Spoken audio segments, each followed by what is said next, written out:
how time felt. I mean, I think that's been my biggest reflection, whether it was the space or my role, meaning that I had this sort of loose hope to meet people and exchange ideas, but not a schedule, meant that time just like opened up. You know, I think before I left, I was like, my calendar was programmed down to every 30 minutes or 15 minutes. And you would finish one meeting and you'd be late to the next one because you didn't leave yourself the 5 minutes you needed, you know? Right. And that's, I mean, you're just wiped at the end of it all. And you want to build in self-care that's like, okay, then I can do 15 minutes of meditation in the morning.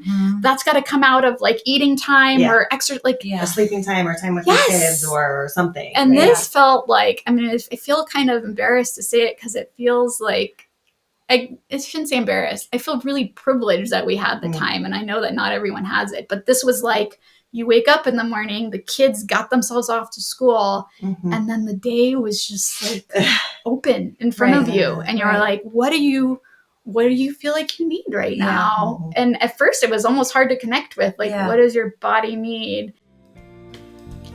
Welcome to Are We Happy Yet? A podcast that seeks to answer the age-old question, why are we all so damn unhappy no matter what we do? A far cry away from the latest self-help craze or wellness tips, on this podcast, we won't shy away from the hard but critical conversations about the true causes of our unhappiness epidemic. Join us, Hannah Buzzo, licensed therapist, and Jane Thatcher Hahn, licensed clinical social worker, on our journey to understand what will truly, finally make us happy. Let's go.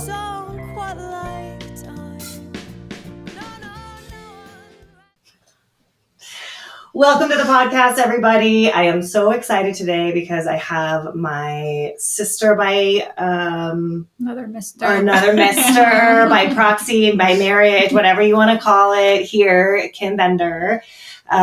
Kim's sister is married to my sibling Davy. So once they got together, then we decided that we were sisters. So we've had lots of awesome sister time.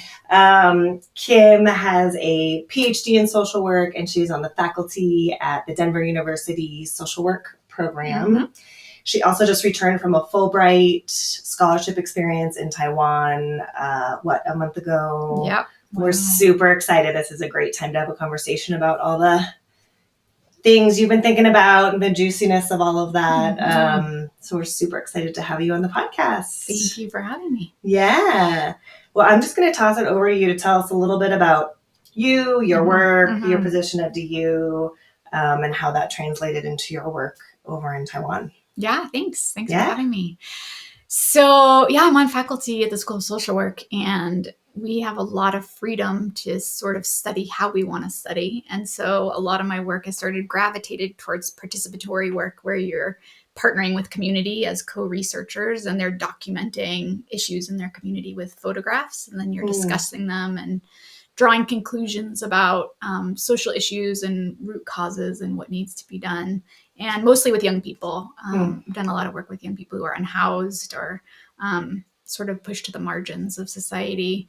And so when we had this sabbatical coming up, I applied for a Fullbright to kind of study how photo voice and youth voice happens in a culture really different than ours in Taiwan. And so I partnered with their School of Social Work there, and then some community-based organizations that were working with young people, either young people around mental health and employment or an after-school program. And so we taught about what photo voice was, and then they tried out using it in their different community partnerships and built a lot of relationships and did a lot of workshops and just sort of spent a lot of time with folks. And then my whole family came with me. So my partner and my 2 kids, and got to just experience living somewhere totally different for a while and figuring out sort of who we were underneath all our jobs and responsibilities and all those things. Very cool. Yeah. For those who don't know, will you explain what the Fulbright Scholarship Program is? Yes. So Fullbright is an exchange program where you can apply to go to other countries, and people from other countries can apply to come to the U.S. And you can do research or teaching or both. I was there for research.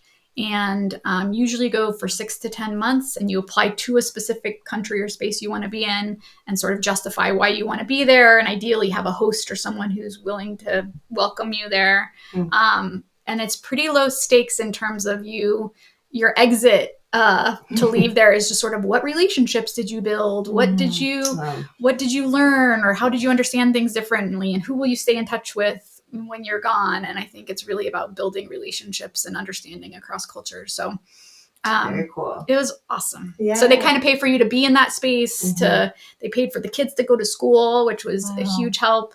And they give you like a little stipend for food and travel. And then they kind of leave you with a lot of freedom to engage. Cool. Yeah. Amazing. Yeah. And is the Fullbright scholarship through the federal government? It is. Okay. Yep. Right. Yep. And there's also Fullbright funding in other countries that pay for their own citizens. Yes. And you can do it as a student, you can do it as a faculty member, or you can there's professional Fullbrights that I've been telling people about. So if you were like, oh, I wonder how we do mental health work in XYZ country, then there were professional teachers there who were, it's really cool. Well, one of the reasons we're excited to talk to you is because you noticed just sort of a stark difference between your life while you were on your Fullbright scholarship and your life here. And I know that you've been sorting through in your own brain what of that was not having the responsibilities of normal life, but also what was the Taiwanese culture and country. And I'm curious if you can give us sort of the overview of what that culture and that country is like and what the people are like, and then what you noticed for yourself in that space. Yeah. So before we left, you had to do all this paperwork, all these medical checks and visas, and prove your marriage and all these things. Your kids were your kids and all the things. And you went all of this through this TECO office, which is downtown in Denver. And as we were submitting all our things and hoping it would all be done, we heard from the director of the TECO office, this guy, Bill, and he was like, I'd like to meet you for coffee. And we were like, oh no, are we not going to get our stuff? And we showed up at the coffee shop, and he was just this gregarious, super friendly Taiwanese guy who's basically, it's kind of like the ambassador, although there's multiple ones of them in the US.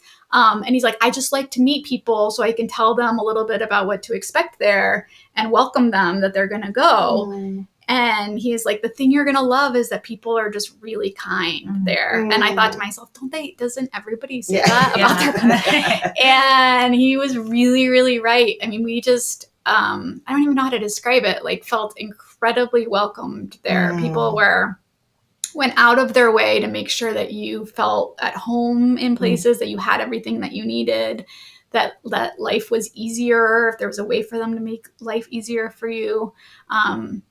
And you felt really safe, from a relational and a physical sort of very low crime, very low levels of violence. Just kind of we're all in this together. There was a flow, the people's bodies moved in this flow where it's a lot of people packed into a small space. We were in Taipei, which is a big city. But it was kind of worked. People just kind of got in the flow in a way that didn't harm or impact other folks. So, we just loved it. And I think that was the intention of inviting people to these spaces for Fullbright. But so we totally ate it. We were like, I will tell people they should go. Yeah. So, I mean, I think part of it was that our way of living was very easy.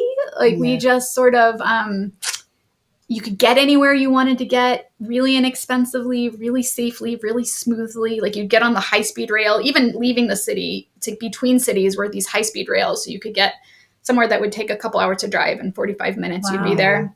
And you'd sit down in these comfortable chairs and you'd have your Wi-Fi and your plugs in. And then they would say, please talk in hushed tones so you don't disturb the fellow.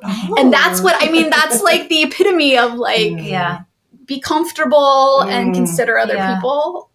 Yeah, you were talking before about the lines. Everybody would just line up and say, all right, here's my spot in the line. I'm not stressed that I'm not going to get on the train, or I don't have to push you, or I don't need to avoid you or be too close. And we were saying that's possibly different than I was just driving here and there was an ambulance passing me and everybody pulled over. And then as soon as the ambulance passed, everybody jutted out.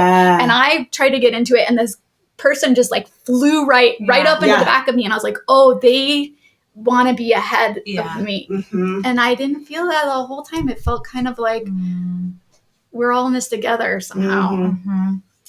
And what did you notice within yourself? Like, was it odd? Was it strange? Was it nice? Was it relieving to be in that? Yeah, it was really amazing. You know, Trey and I, my partner and I both were a little worried we'd feel stressed being in a big city. Like neither of us had lived in like a really big urban area. And it's just really stimulating. I mean, there's a lot of cars and people and lights, and we're trying to figure out scooters. Like it's, and within the first couple of weeks, I could just feel myself relax into it. And I think it was because of the people, like the culture around how we're going to treat one another. Yeah. And I started like calming down in spaces, even places that were new and unfamiliar and where you weren't certain how things were going to go, which happens a lot, you know, when you're in a brand new place and you're invited to do a thing and you're like, I don't know exactly what this means or what's expected of me or what. And I don't know what there was exposure to that like reduced it, or more just this like very underlying sense, like people are not out to get you or to get theirs. They're just here to like be together, you know, to kind of like move in the same direction. And I felt my nervous system like really relax, like fewer internal thoughts about scanning and like apprehension and anxiousness, and a little more just kind of I've always wanted to be in the moment, like all my mindfulness practice. And I don't know, I was like, gosh, there's something about the context that makes it much easier to do that than in regular life here. Totally. Yeah, we were talking before we hopped on about some of the words I wrote down where there was like possibly like a scarcity, or there is a scarcity mindset perhaps in other countries, the United States, in other places where there's a feeling of like, there's not enough for everybody and there's not enough for me. And I'm not sure who all these people are and if they're out to get me. And we have sort of a rugged individualism as well that sort of drives this like, I can get it and I'm going to get to the top no matter what. And that's my goal. That's my job.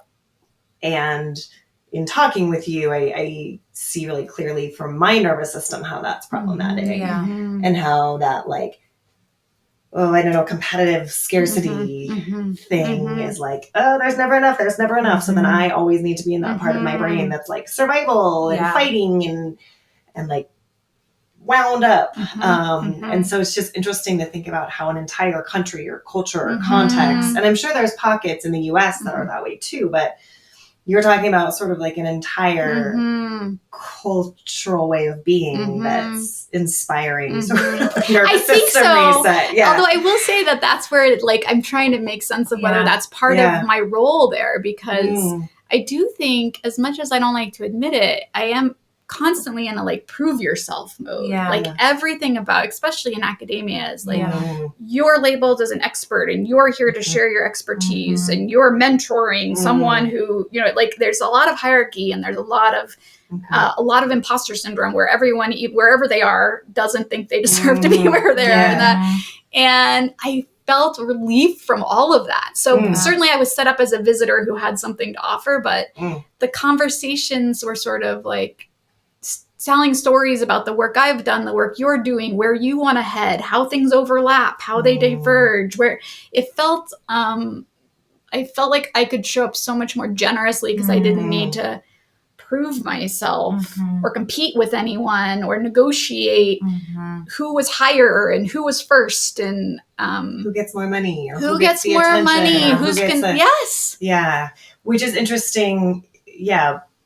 And who could ever know, right? For you, I mean, I'm sure you'll keep sorting through it, like what was the country and what was the context and what was the not having to work. But the overall point I'm taking is that when you have to be in competition, your nervous system, it's constrained, responds. It's tight, right? It's constrained, it's tight, it's whatever the opposite of generous is. Well, and that's how time felt. I mean, I think that's been my biggest reflection, whether it was the space or my role, meaning that I had this sort of loose hope to meet people and exchange ideas, but not a schedule, meant that time just like opened up, You know, I think before I left, I was like, my calendar was programmed down to every 30 minutes or 15 minutes. And you would finish one meeting and you'd be late to the next one because you didn't leave yourself the 5 minutes you needed, you know? Right. And that's like, you're just wiped at the end of it all. And you want to build in self-care that's like, okay, then I can do like 15 minutes of meditation in the morning. That's got to come out of like eating time or extra, like a sleeping time or time with your kids or something. And this felt like, I mean, I feel kind of embarrassed to say it because it feels like, I shouldn't say embarrassed. I feel really privileged that we had the time. And I know that not everyone has it, but this was like, you wake up in the morning, the kids got themselves off to school, and then the day was just like open in front of you. And you're like, what do you feel like you need right now? And at first it was almost hard to connect with, like, what does your body need? But then I was like, oh, every morning I want like a walk through the park. And then I want to stretch. And then I want to eat like a slow breakfast with my partner where we make sense of what's around us. And then I want to read a book just for fun. And then I want to take a morning nap. Like I would have never let myself morning nap. That's like way too close to morning when you just got up. And I needed morning naps, and then you could just take them and you felt more rested. Totally. I just think our ideas of time. So I've been saying to people now that I'm back, I'm like, well, could I start the day at 10? This is my hope when the fall starts, because that's when I officially go back. Could I not have any meetings before 10 a.m. and then I could have that morning routine? And I've had really interesting different reactions from some friends who are like, well, what? No, like the day starts at 8. Like, what are you going to do? We're going to move those 2 hours to somewhere else? And then I was like, well, I'm not really on like an hourly job. Like if I could get my work done and I could do it well, but maybe just do a little less or commit to fewer things. So it's this kind of like, how do we rearrange our lives so that they're not something you have to like escape from so dramatically? Totally. And I mean, I think you're bringing up a great point. And whether it's like being in Taiwan or it's being away from the structure, who knows, right? Like maybe it's both, probably is. But, you know, the whole name of this podcast, Are We Happy Yet? Of this like thought process of, you know, with clients and friends, I mean, the way you're describing with the calendar scheduled 15, everyone is saying this, right? Like everybody I talk to, my clients are saying that. It's like, of course you're anxious. Of course you have a headache. Of course you're disconnected from your body and your partner. Of course you're exhausted and tired and angry. But I think the difference is then we are programmed, internalized to be like, well, what's wrong with me? But it's like the system is not set up for us to do what our true nature is, which is like, do I feel tired? I'm going to sleep. Do I feel like I want to walk in nature? Then I'll go for a walk. Versus every 15 minutes, you're on the schedule doing meetings. It's wild. Yeah. And you can always do more. And it's always tied. I was talking to a good friend of mine that's in private practice. And she was saying, gosh, if I really had my way, I would see maybe 15 clients a week. And I would leave space that at the end of the day, I could be with my family or I could help make dinner or whatever it is. But I can calculate for every client I don't see how that's going to impact my money. Like for her, it's very obvious. For me, it's a little less clear. But I think this idea that like we should always be trying to make more money. We should always be moving up for like what purpose. So I was I was like, gosh, time is like the best resource. Like it's worth so much. And I think it's really hard for us to make changes that just agree, like maybe we'll need less. Totally. Or buy less, which is part of that's part of the model. Commit to buy less. Well, and it's what you're saying too. I mean, I've been on this whole process probably for the last year of like, I can't work as much as I have been. And I'm seeing 14 to 15 clients a week. And when I tell someone I'm going to play pickleball on a Monday, I get that feedback of, oh, I'm jealous. Or my dad says, do you ever work? Or you're like, because it's this, you've always got to be making money, working harder, making more. I told Jane before we got in here today, like my journey is not the growth right now. It's just like living. Yes. And I feel sometimes, I don't know what you would say on this, being on this journey, but that I'm the crazy one, that I'm like, but it's just the way that we've been programmed. Right. And it's sad that we feel so wrong for like not turning every minute of our existence on this planet into money. No.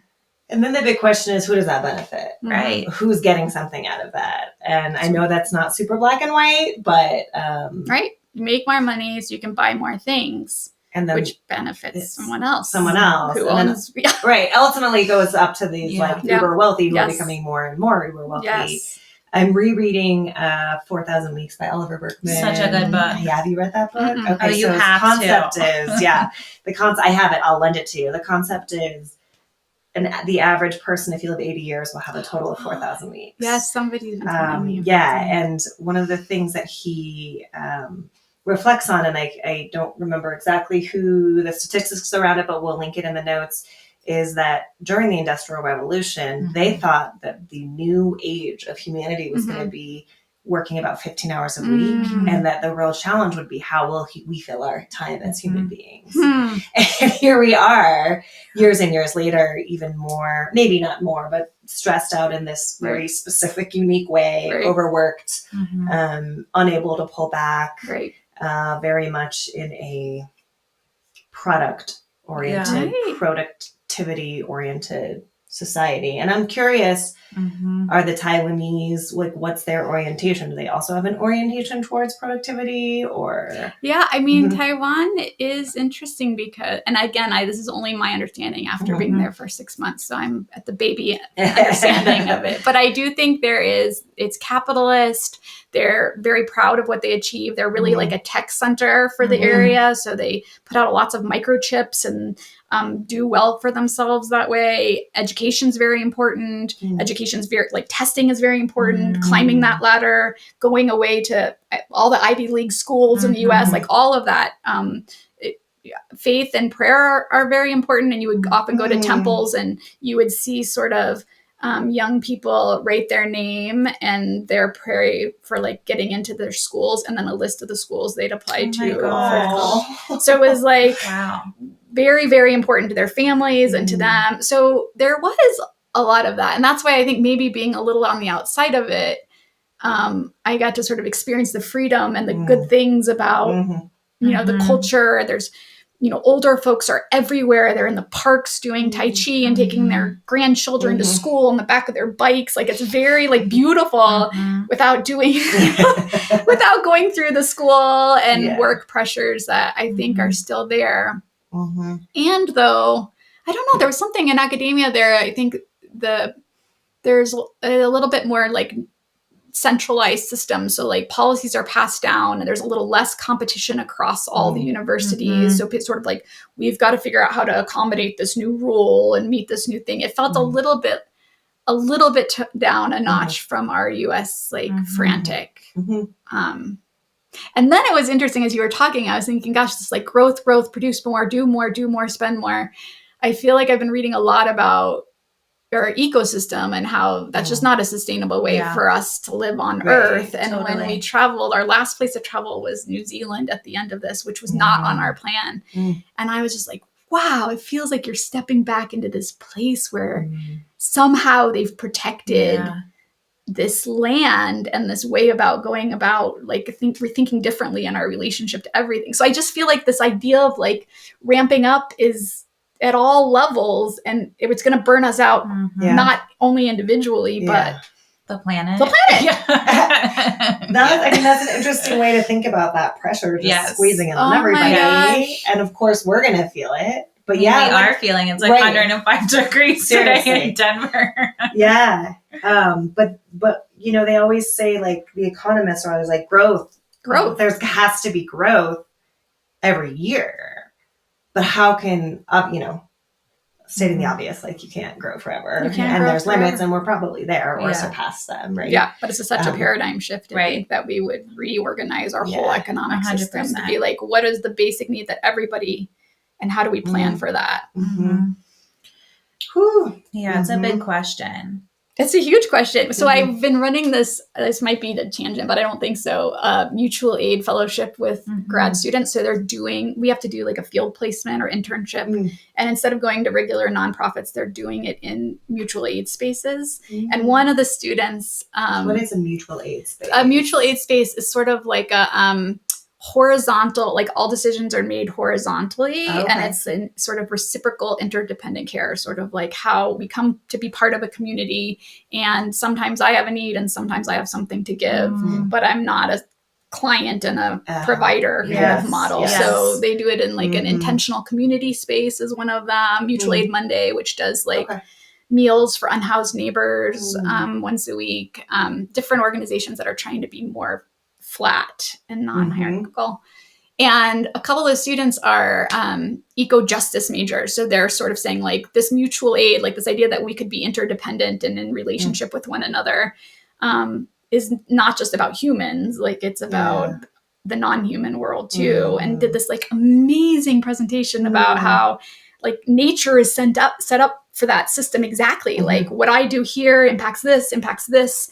And we just totally like plow over it as humans. So that's like zooming way out. But I do think that having 9 months just totally off has made me really think like I'm just part of that, a cog in that system. And even if we talk about it over happy hour, I'm not like really changing.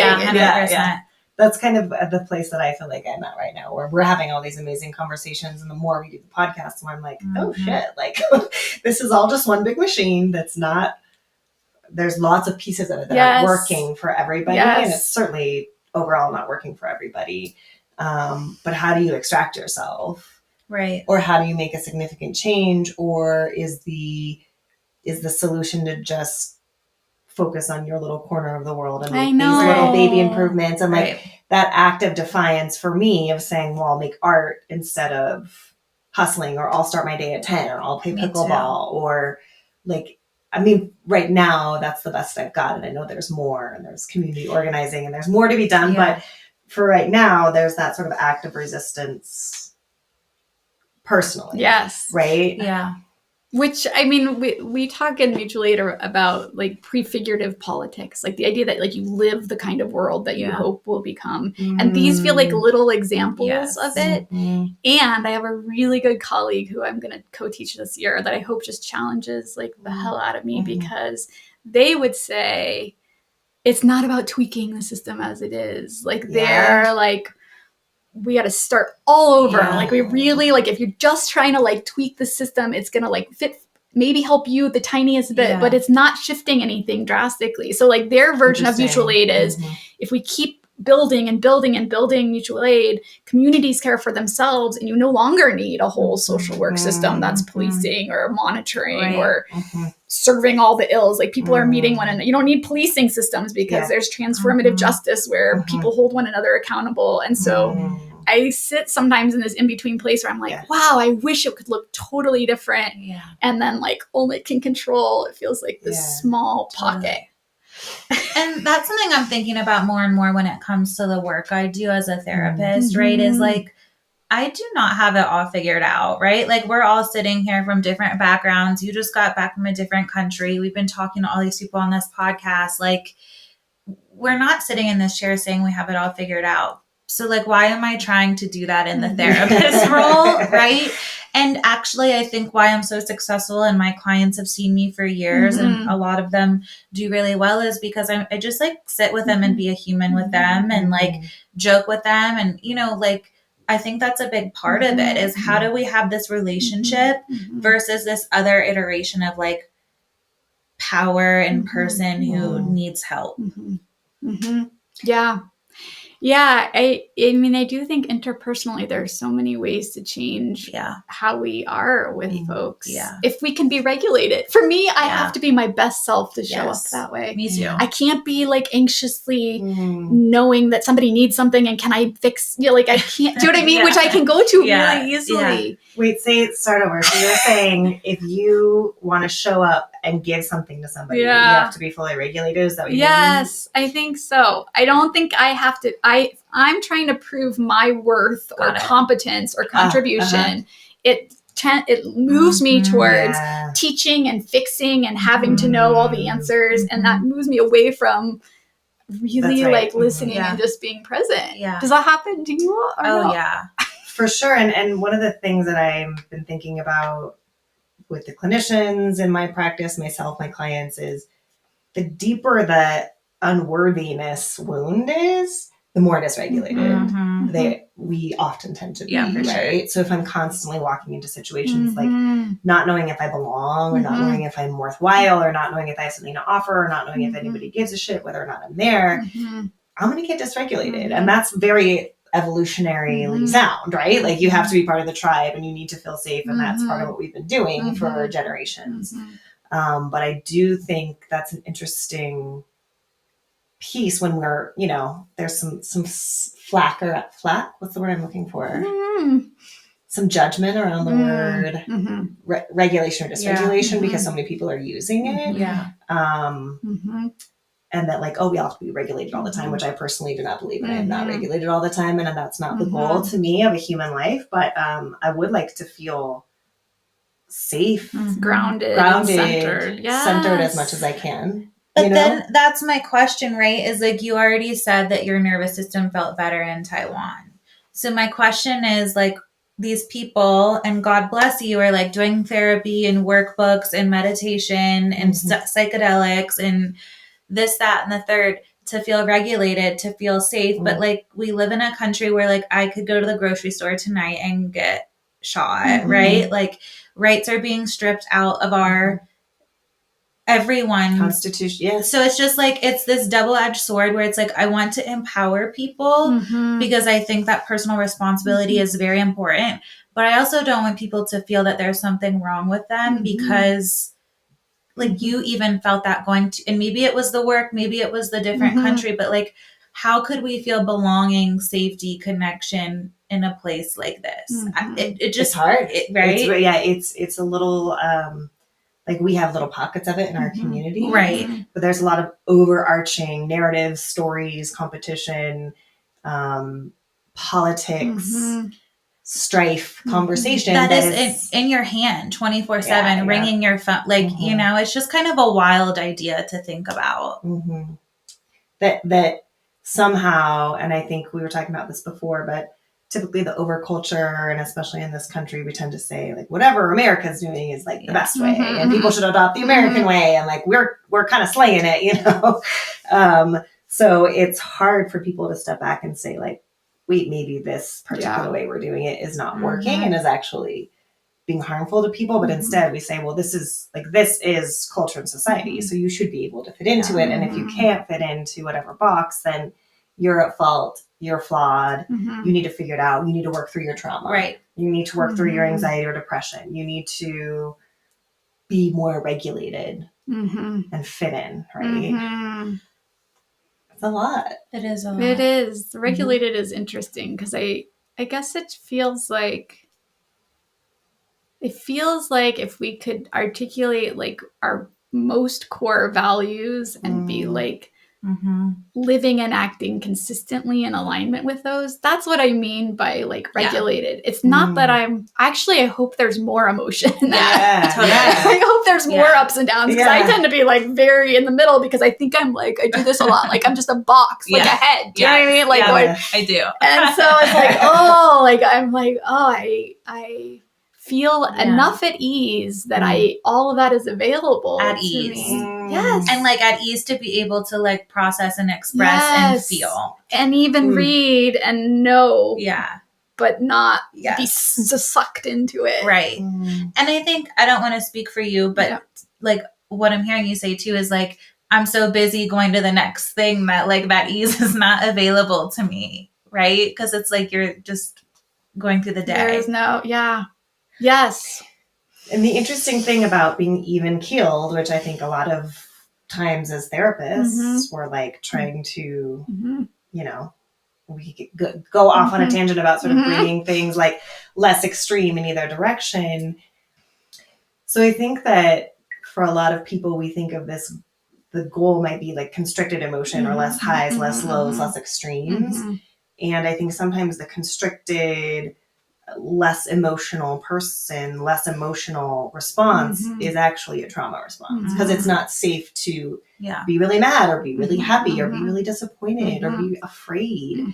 And I think that's an interesting question, especially, or maybe in a different way for men, people who identify as men, that they really are we like a constricted man, right? Who doesn't have, they're allowed to be angry maybe, but sad, vulnerable, disappointed, afraid, traumatized. We don't want those responses often from men, but those are normal responses to what's happening in the world. And so their trauma response might be to get angry or withdraw or get flat. And these are broad generalizations and not true for all people, but can be true. Yeah. Yeah. I mean, you all do more somatic work than I do, but I feel like it's just so, because of the rushed busyness of it all, because you're always proving yourself and producing and like exchanging, it feels like I was constantly like, I did so many like mindfulness, self-compassion, and where in your body do you feel this? And it wasn't until I was away and I could remove all those things that I was like, I feel different. You know, I feel like more aware of what's going on around me. Not all the time, but it was accessible in a way that hadn't been. And then I would see and notice things that I wouldn't have normally engaged in.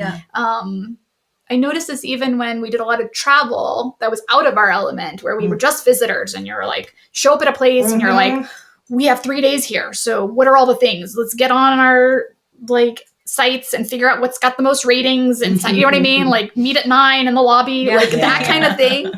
Felt so different than the day to day when we were in Taiwan, which was like, maybe we pick a neighborhood and we go explore like what looks good to eat, and we eat it, and then we like find a flower shop, and we there was something about like spontaneous exploration that I don't have any time for here. Totally. Yeah, and how would you justify that time? You know, like you would have to say like, you'd have to fit it into what's a box. The purpose family or something. Time. Yeah, you'd have to fit it into one of the boxes that you're allowed to have time for, you know, like we're sort of starting to have time for self-care, but it's just another like job or thing to do, right? Like meet in the lobby at 9. It's like, oh my God, when does the tasking end? Right?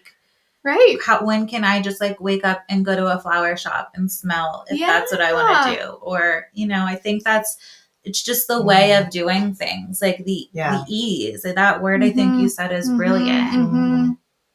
And I keep coming back. I know I keep saying the same phrase, but like, it's not baked in, right? So when things are baked into your culture and your life and your society and your job and then you're not making a choice to say, okay, I'm going to set aside time to wander and go into bakeries and buy flowers, and I'm setting aside this time. But in some cultures, and maybe historically more, there was more of that baked in, like there's personal time or there's play. And obviously in some situations and cultures and times in history, there was none of that. But I think what we yearn for is at least some time that's baked in where I don't have to try. I don't have to schedule it. I don't have to say no to something else. You know? But then, so this is what's been my solution since I've been back and no one's taken me up on it, is that it's like you have to schedule that time. So I was like, why don't we have a first Saturday dinner potluck, right? Whole neighborhood, anybody can come. You don't have to come if you're not like organizing. Love just it. come. Because I feel like, it's weird. It's this weird tension between not wanting to be overscheduled, or if we're all going to be scheduled, scheduling the unscheduled. Scheduling, yes. Totally. Do you know what I mean? Yeah. And that's but I don't know that it works. I don't know. People are, I found hesitance from a lot of folks who are like, oh, I feel like, I don't know if I can commit. I don't want to commit to a thing. I don't want to say I'm going to come and then I can't. I guess is all like feeling like, I don't know, too full. You know? What other things have you noticed in your transition back? How's it been? We're just really busy all of a sudden. And I'm not even officially back at work yet. So I'm buying more things. We didn't buy anything. Well, we were gone. Taiwan, you live in very small spaces. And so all your social gathering is like outside the home. Like a lot of meeting in parks, a lot of, like they had like board game cafes where you just go play games. And I know it was, and so, but you didn't entertain a lot and you didn't buy a lot of things. You don't have a lot of space. So we brought our 2 suitcases each, and that was like all the stuff. Wow. And then ever since I've been back here, I don't know. I mean, there's all these cute summer dresses that are popping up on my social media. Do you know what I mean? Totally. We know you're back, girlfriend. Yeah, I'm back. I do. And like Kim Bender, she's back in the States. And you hover too long. You don't have to click. You hover too long over it, and 3 more pop up. I think I was off social media, and that's a huge part of it. I was really off of that for a long time. And so, I'm buying things. We haven't even unpacked like all the stuff that we'd stored away. And I'm like, I'm slipping back into some of that, into feeling scheduled and wrapped up in buying things. So fascinating. And I'll steal your word, like, just how baked in it is to our culture. Like, it's probably subconscious in us, right? Like, it's just wild. It's interesting to think about what stimulus we're just responding to, where I'm like, I definitely need that tank top or that dress or that pair of shoes or But why? I don't know. I think when we were listening to this, we did just take a week in the mountains, and I was like, oh, this is my, like, I can feel it's like a return. I was like, oh, it's fresh air. Everything was super green. We were on like the western, like over by Grand Junction. Everything was like, or Cresta Butte. It was beautiful. And we were in nature, and there's hardly anybody around. And it was just my partner and I, and we had like expansive amount of time to like just talk and experience and things. So I feel like there are ways to create some of that. And I can feel it immediately. But in regular life, I just don't know. It's so hard. And not to be like a super Debbie Downer, but this is what I've been thinking about. Like, I'm like, I'm going to like get weird here, but I'm like having to grieve, like, okay, like me and my fiance, like, don't get like this connection that we crave. And we did a similar thing this weekend where we put a lot of the responsibilities on the back end and how to say no and disappoint people and deal with hard feelings. But we've just been longing for that. And it's like, oh my God, because of the lifestyle we live, and some of that is choice and some of that is just the expectation, like we're missing out. And I feel that in a lot of times my work, my friendships, my family, like how much we miss out on in pursuit of what we think we've got to do, you know? Yeah, it can feel like you're like a shell. It can. You know? And that's, before I left, I was in too many roles and too many responsibilities. And I felt like a success to just show up where I was supposed to be at the right time, but I was like a shell of myself. And I think it affects our relationships and our relationship with ourselves and sort of how whole we feel.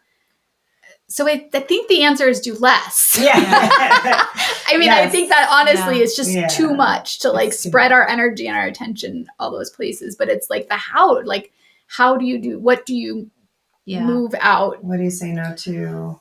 Yeah.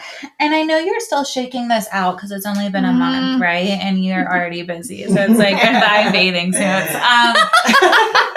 But like, what would you say, like your biggest aha awakening of like the role of culture on mental health? Yeah. I mean, you know, in our work here in the US, we've been talking a lot about white supremacy culture and the need to always perfectionism and the need to always be producing and the need, like all of those pieces. And I think it was sort of like always aware, always being talked about, but still always doing. I mean, we were mostly still doing all of those things. And there was something about separating and just surrounding myself in a whole different space, and actually wasn't talked about as much explicitly there, which is interesting. Like, you know, the genocide was starting in Palestine. Like there's a lot of like social justice issues going on. There was a little, at least in the circles I was in, less overt conversation about a lot of it. But I felt like we weren't practicing all those white supremacy norms in the same way, you know, like we were living a little bit differently. And I don't know, I guess I'm still sorting out how you hold on to that, because we're such social beings. I mean, belonging is like so central to like what fills me, and to feel like you're behaving or setting your life up in a way that other people are judging or don't accept or think is, I guess, like what are the maybe they think you're lazy or you're too self-absorbed or you're, I don't know, whatever it is. Yeah. I don't know how to stop, kind of filter some of that and just kind of hold on to what we experienced there. Yeah. That's amazing. And Dr. Gabor Mate, I'll mess up the words, but he talks about that. Like it's either attachment versus authenticity or belonging versus authenticity. But we have this need to like be authentic and like express our values, doing everything you said, like about what your time was. But we also have this biological need for attachment and belonging. And unfortunately, in a lot of cultures, those are competing interests. So we always have this feeling of being a shell or being in different worlds. Yes. So it's hard. Yes. And how do you surround yourself maybe not with people that are like doing it exactly right, but who are struggling and normalizing the struggle. Yeah. Or making it okay to try doing something differently. Yeah. Yeah. And how do we work with ourselves around like getting comfortable with somebody saying, well, I know you're being selfish or that's weird, or, you know, and I think we all have sort of different comfort levels with that ability to say like, that's fine. You know, I've had multiple experiences of being outside or judged or outside the culture. And so then I've also had the privilege of seeing like, oh, you know, people still show up for you. Like a lot of people will still rally around you and they won't all, you will lose people. But I think we may overestimate how much we're going to lose when we're a little different or we're getting judged. Like, can I be in relationship with you if you are judging me? And the answer is yes, because we're all always judging each other. And that's fine. I always think about like, the relationship with your family, you know, or your close friends or people, your coworkers, these relationships where you're, like you sort of don't have a way out. And it's so beautiful because you're like, all these things, here's my list of things like you could change. And you've got your list for me. And I know that, I know that you're going home and being like, oh my God, Jane, but you're still coming, you know, you're still showing up and you're still there. And so I think that's a piece we could all explore, you know? Yeah. I do think pleasing and like seeking acceptance from other people when really, if you really know deep down that like a thing is right for the way you want to live your life, it shifts the focus from what other people are saying. Because you don't actually want acceptance, you want belonging. And those are can overlap, but can also be very different. I can accept you because you're like me and you're making all the same choices as me. But and this is just a personal definition, but if I belong, like you're seeing a lot of parts of me and you're still sticking around for that. For sure. Even though you don't have to. It's such good conversation. It does feel, it's nice timing because I feel a little like we've like moved in, like fallen through this little hole back into like plotted in. And I feel a little like I want to protect whatever that experience was and not just recreate the thing. And the things you all are noticing and talking about are a lot of the things that probably weren't making us happy before. But I'm feeling a little like pit of like, but I can't control all those things. You know, kind of like, okay, you actually, what do you have control? I mean, you can control how you show up in any given moment, and you can control a little bit about how you prioritize your time and how you sort of actualize the values that feel most important to you. Right. What parts do you want to protect of that experience? That feeling, you know, like I will go back to work in the fall and I've been very disconnected from like the organization and the drama and all the things that are going, the gossip, all the things that are going on. And I've really enjoyed like space from all of that and feeling connected to the work, mostly just by the things that feel most meaningful, but not all the like noise that's around that, which amps everything. Yeah. And I think it goes back to the belonging conversation. It's so easy to get in the noise because it's what everybody's doing. And right? Yes. And seems to be what everybody cares about. And so, but then when you strip it all away, which like we've had 6 or 7 of these conversations, I do have them like 30 times a week in my life. Like when you strip it all away, everyone feels this way. Yeah. So it's like, why are we all just like going on the monkey wheel or whatever it is? Yeah. And I don't know if it's too egotistical. Like I would love to like show up and try to like show up differently. Yeah. Like it feels a little like a reset. Yeah. You know, like, Totally. you could show up. Not that you have it all figured out, but if you could somehow stay in that groundedness with that energy, like could that not like reset and shift some of, I mean, we're not talking about like massive, these are like small groups of people. Yeah. And you regulate one another's nervous systems, right? It's not like that, but it's like holding firm with that. I'm almost hearing this like play or this dance between saying like, this is my time, this is my country and my culture and my time and place in history, and these are the people that I love, and this is what I am born into, and so I am going to do everything I can to like capture those moments and as much of that as I can. That's one part of it, and then the other part to me sort of speaks to the more rebellious sort of showing up, committing, making that the thing that matters. Not that your job matters or the money matters. The thing that matters is I woke up today and what I decided was I would show up as authentically as I could. I'd be brave. I would take risks. And like, that's the true life that's happening. And all this is just the noise. For sure. And that I'm going to commit to like the true life and the real things. And that like, I don't really believe in things like balance, work-life balance, or like the balance between these two things I'm talking about. But I do think maybe that's like some good warrior energy you could bring to that and say like, I'm going to try and I'm going to fuck up a ton and I'm just going to get obsessed about money and I'm going to overbuy and I'm going to get dysregulated, however that looks for me or whatever. And then have more conversations and hope that, I think that's what, to Hannah's point, what we're seeing is we're kind of getting to the same core over and over with people. And I think it's about, creating, I think like doing what we can in the world. And obviously, we talked about that earlier, but like creating our own world that feels like your Taiwan. For me, it's like my Maui, right? Where it's like, I'm not on my phone. I'm sitting and laughing. I'm watching like dogs play, right? Like, how do we find that in everyday life? Not by like doing a thing, but just kind of energetically paying attention. And being present as much as I can.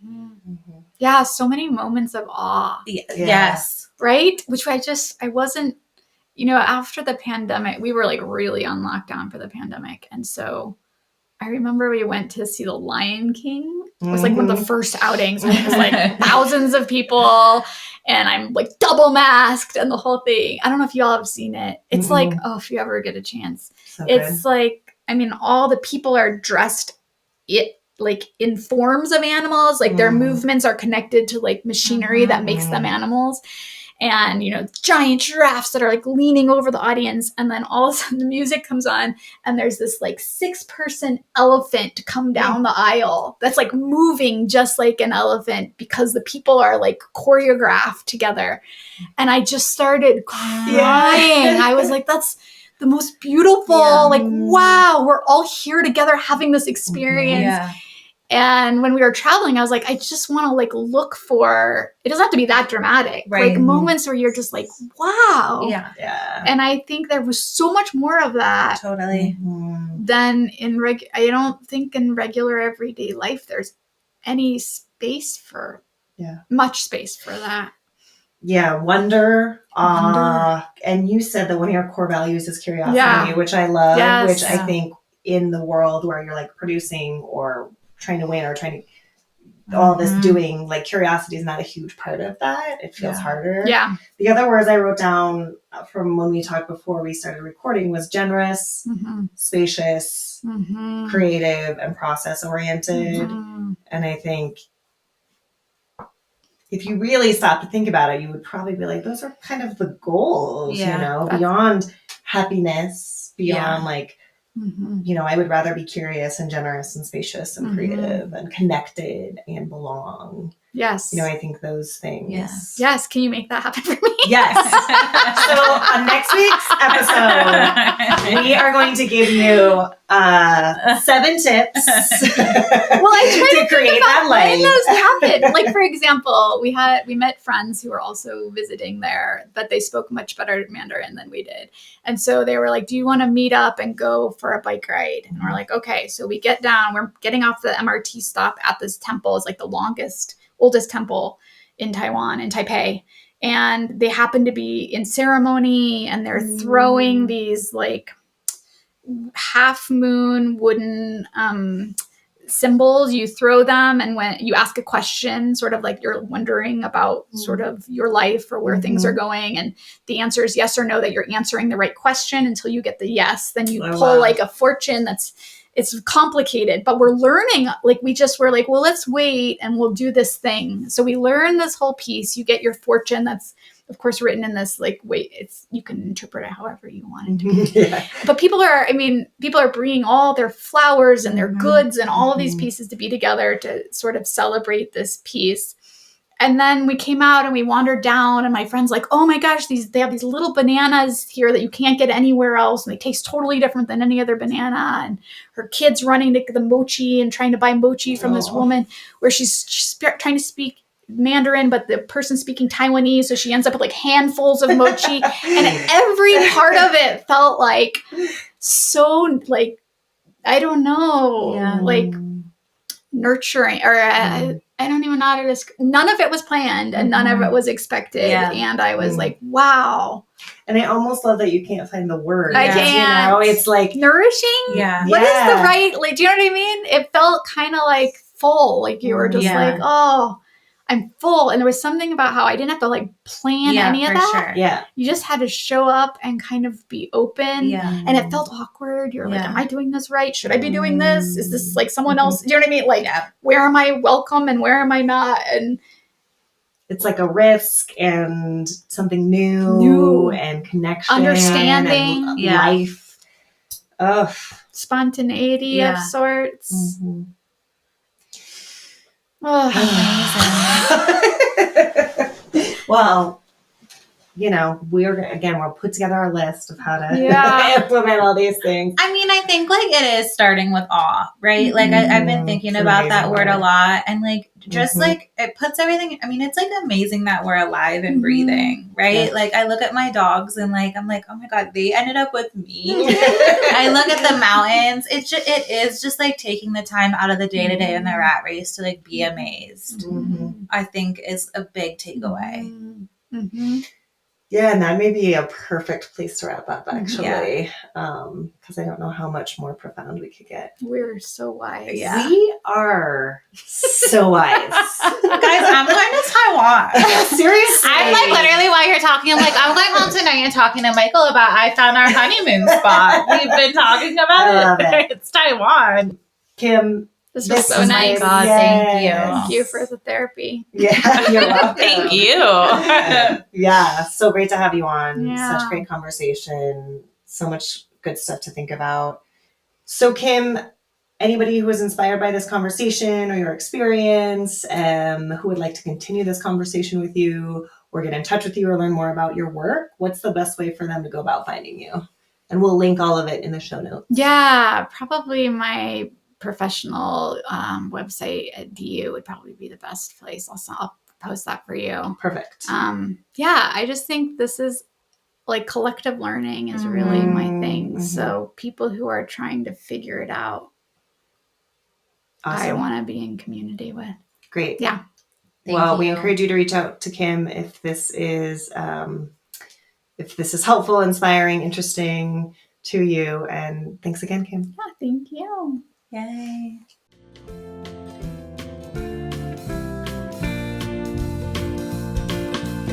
You've been listening to Are We Happy Yet? A podcast brought to you by Green Roof Studios. This episode was produced, recorded, and edited by Jane Thatcher Hahn and Hannah Buzzo. All original music was written and recorded by the Jane Thatcher Band. For more information about the show, or to get in touch with us, please visit our website at www.arewehappyyetpodcast.com. Thanks for joining. See you next time. New clip. Yeah, it's super cute. It matches your shirt. I didn't mean to match like a 2-year-old. I think it's cute. I'm also going to wipe off this. Who knows what like this part of my phone is seeing, you know? Oh, it's recording off your phone. Yeah, I know. Oh, We didn't want to buy a fancy. We didn't do So, it. yeah. We can save $1. We will. Welcome to the podcast, everybody. This is a very special day. I always say that. What's something else I can say? I'm so excited about today. Okay.